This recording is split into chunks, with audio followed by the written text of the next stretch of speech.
as you talk to people, particularly in law enforcement, in that environment that is so dark so much of the time and difficult, and Mhm. you spend so much time away from home, and all of the issues that those in law enforcement deal with. What are some of the decisions that you made along the way that took you away from what you said was important? You said God is important, my family's important, focus is important. What were some of the decisions you made that took you down a path that you'd later have to recover from?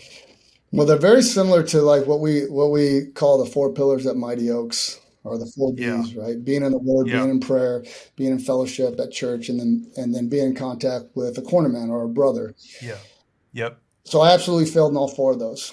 When was a police officer, when I started, as you mentioned, I was walking with God. I was actually teaching a Bible study. The city I worked in was right next to the city I grew up in, and Yeah, man, it was actually growing. It was pretty big. There's like all my old friends. I think all my friends heard like, "Ah, that crazy guy that was in the military, now he's a cop yeah, teaching a yeah. Bible study." Like, The Bible yeah, study, yeah. what's this all about? But I loved doing that, and I enjoyed it. And some of my friends got saved, and it was just amazing. And some of the people there were like, "Hey, Johnny, you gonna be a pastor?" I'm like, "No, I'm not gonna be a pastor.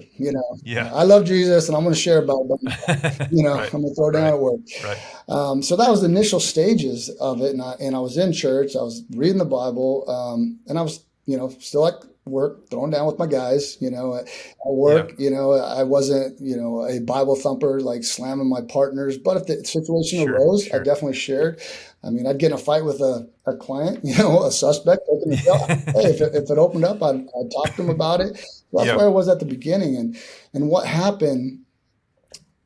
I think it was just kind of what happens to all police officers. It's like that daily grind, the daily seeing that carnage of this world, from homicides to domestic abuse to yep, horrific yep, accidents, from kids being get killed. And as you're seeing this stuff, because we're men and it's not supposed to bother us and it's not supposed to affect us, we just kind of look at it and we just push it down and we just move on.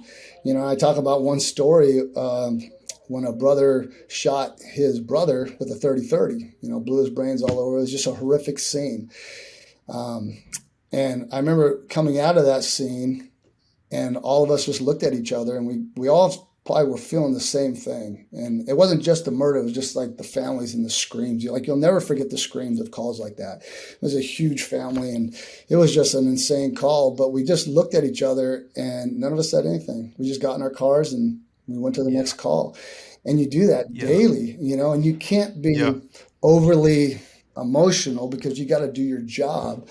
But you take those things and you push them down and you keep pushing them down, and you see something and you push it down, and then at the same time you start getting a little resentment, and that starts building up, and then you get bitter, yep, and then you get yep, angry, and then at the same time when this was happening to me and seeing all this, my relationship with my wife was struggling. It wasn't great, but it was getting worse, and I wasn't making that a priority, even though, after God, she was the most important, but absolutely my life didn't reflect mhm, that.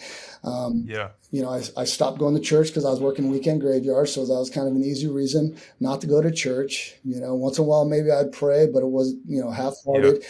And one thing that yeah, I never did, probably from day one, looking back, even when I was walking with God, is I never had somebody that I was totally accountable to, totally transparent to. I right, had certain friends that right, would say some right, things, other friends I'd tell other things, but that was one thing looking back that I never had. I never was able, well, not able to, because I had people out there that would have listened to, would have encouraged me in the right way, but I never had somebody that when things were going wrong and I was feeling something inside or struggles with my wife or whatever it was, that I could reach out to and really be open and transparent. Because in yep, that time, and just men in general, like, we can't do that because that's weakness. If I tell somebody, look, it bothers me, I just saw this 4-year-old boy get destroyed by a car and die in front of me, that bothered me because that's mm, weakness, which is crazy, right? It's crazy even to say yep, that, of course, unless I was insane yep, and a sociopath, of course it's going to bother me, right, maybe I am.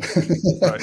But yeah, the stuff bothers you, but we can't show it, right? That we're not supposed to show. We shouldn't say it to anybody that really, really bothered me. I'm dreaming about it, I'm thinking about it, and I can't look at my own kids without looking at this dead kid I saw in the back of an ambulance.